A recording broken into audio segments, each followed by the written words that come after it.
যখন তাদের শরীর কাজ করে না তখন তাদেরকে উত্তেজক এমন কিছু পদার্থ দেওয়া হয়, এমন কিছু হাইপারডোজ মেডিসিন দেওয়া হয়, যার ফলশ্রুতিতে তারা ব্যাক টু ব্যাক দেখা যায় যে অনেক লম্বা টাইম তারা নাকি সেক্স করতে পারে নাউজুবিল্লাহ। এখন পর্নোগ্রাফির সাথে পরিচিত না এমন হাজারের একজন ব্যক্তি খুঁজে পাওয়া যাবে না, ঠিক আছে?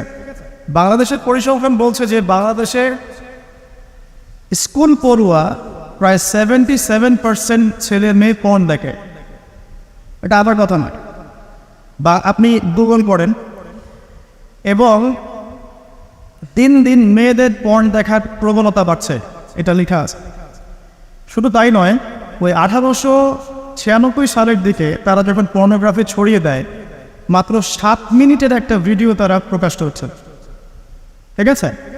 এবং তার নামও তারা দিয়েছিল, আমার নামটা ঠিক খেয়াল নাই, আর আমি এগুলো ফিল্মস দেখিনি, আমি গুগলের নামটা দেখেছি কী নাম ছিল।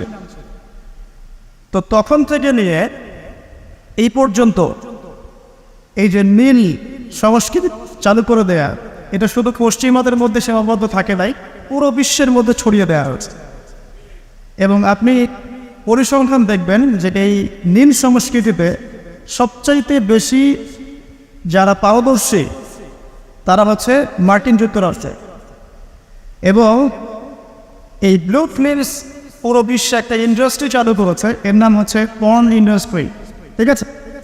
এবং আপনি এবার শুনলে অবাক হবেন যে এই পর্ন ইন্ডাস্ট্রি প্রতি বছরে $97 বিলিয়ন ব্যবসা করে। $97 বিলিয়ন ব্যবসা করে পর্ন ইন্ডাস্ট্রি সারা ওয়ার্ল্ডে। 1 বিলিয়ন সমান কত? 100 কোটি। 1 বিলিয়ন সমান 100 কোটি। $100 কোটি টাকা দিয়ে হিসাব করে দেখেন কত টাকা হয়। $97 বিলিয়ন ব্যবসা হয় প্রতি বছর এই পর্ন ইন্ডাস্ট্রির মধ্য দিয়ে। এবং এই ইন্ডাস্ট্রির ফিল্মসগুলো হলিউড বলিউডের চেয়ে বেশি শ্যুট করা হয়।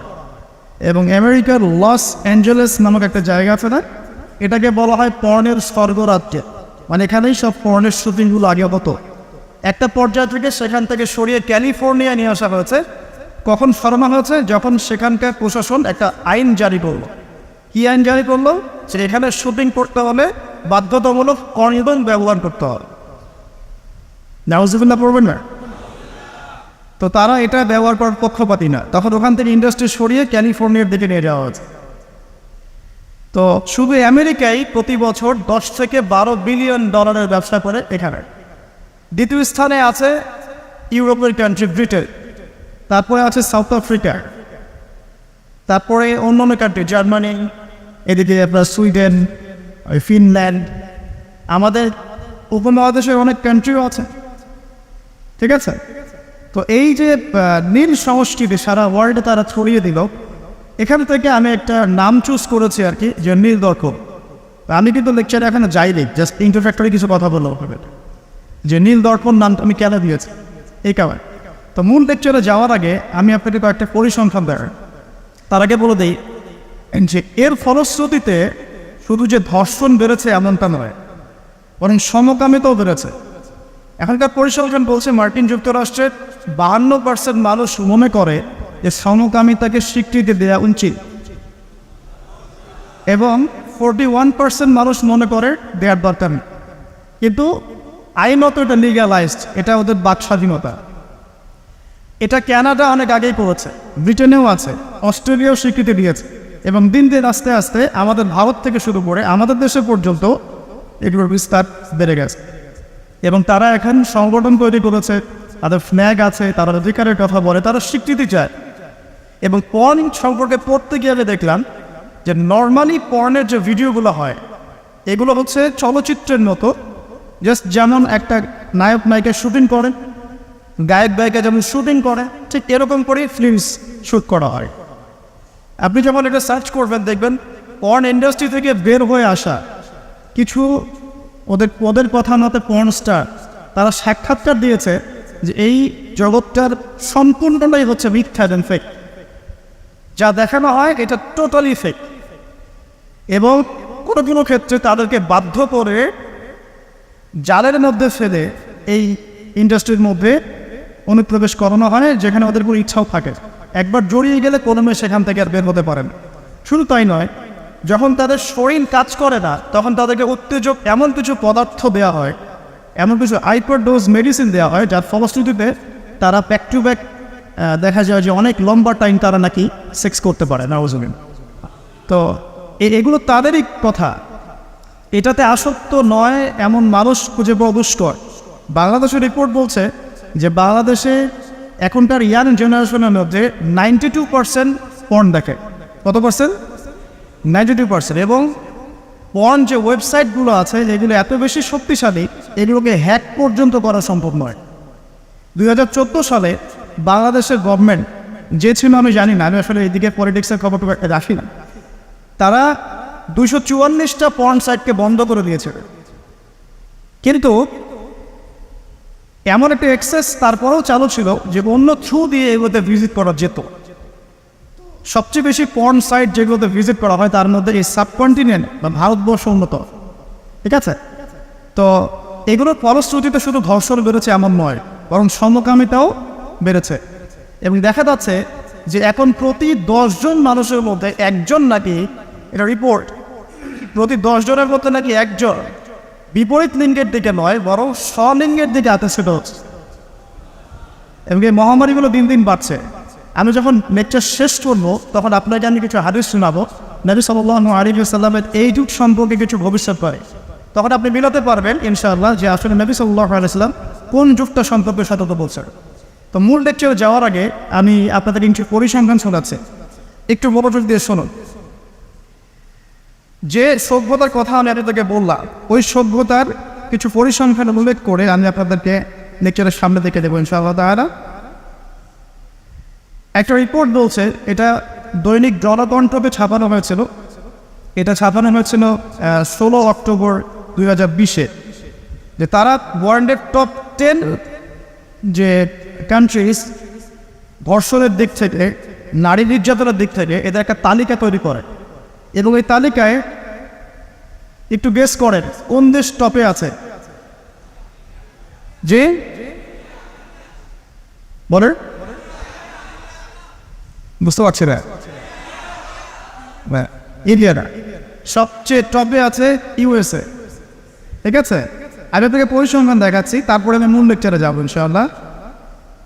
যে দেখা যাচ্ছে পুরো ইউরোপের, পুরো পশ্চিমা সভ্যতা ইউরোপের যারা হচ্ছে এখনকার মধ্যবিত্ত কান্ট্রিগুলোর, উন্নয়নশীল কান্ট্রিগুলোর রোল মডেল বলি আমরা, তাই না? আমরা তো সবখানে ইউরোপ বানাতে চাই।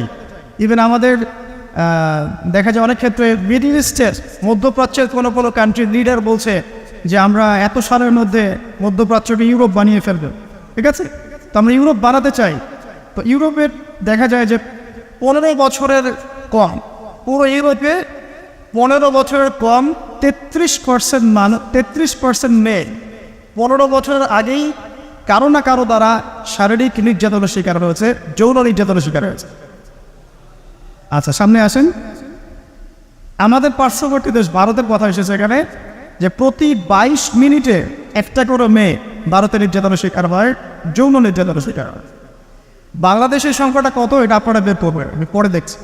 শীর্ষ 10-এর তালিকায় প্রথমে আছে আমেরিকা, যেখানে বলা হচ্ছে যে 99% পুরুষ, 99% পুরুষ এরা উন্নত যৌন বিষয়গুলোতে আগ্রহী, ঠিক আছে?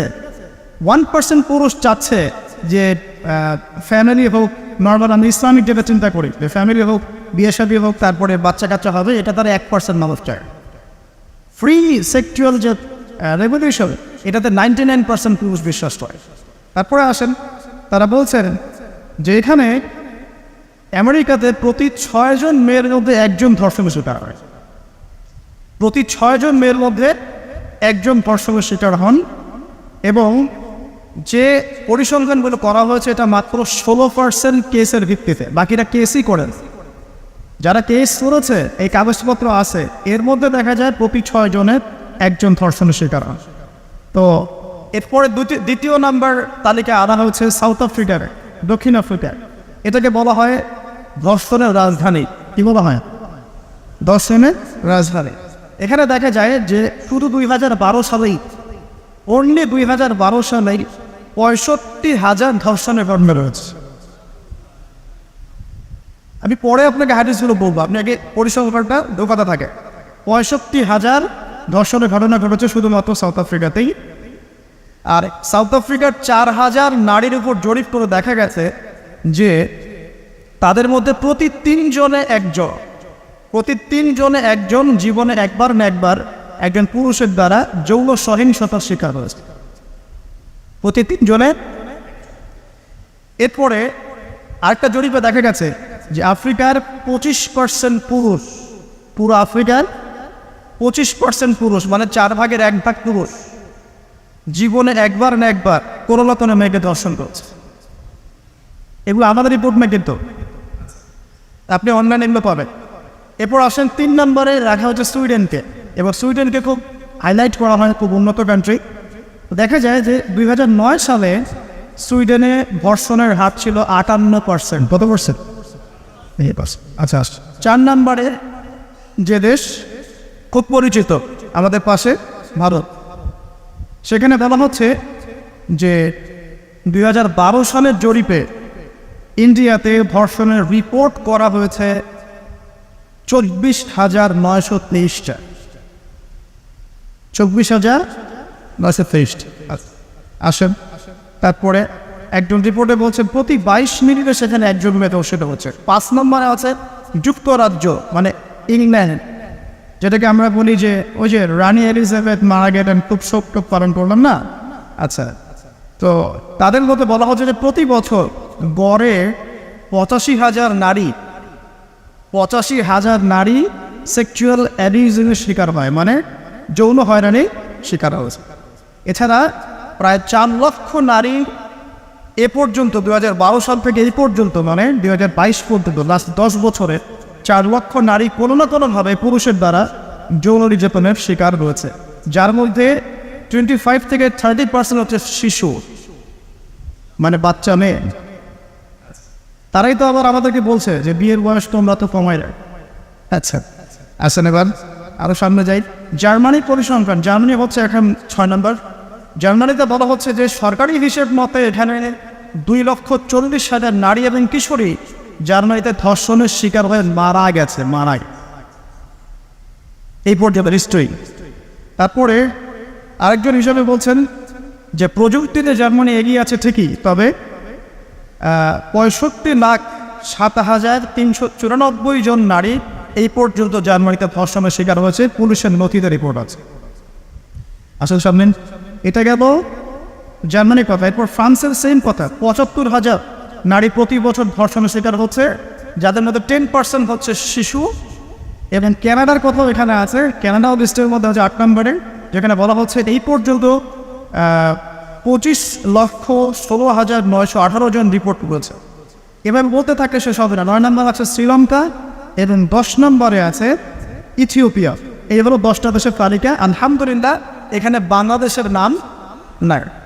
শুধু তাই না, বাংলাদেশরা এই টপ 10-এর মধ্যে কোনো মুসলিম কান্ট্রির নাম নাই, ঠিক আছে? তো এরপরেও তারা দেখবেন বোরখা, হিজাব, নারীর স্বাধীনতা, নারীকে লুকিয়ে রাখছো, হ্যাঁ তোমরা পোশাক নিয়ে বেশি কথা বলো, বাড়াবে, এই কথাগুলো ওরাই এদেরকে শিখায়।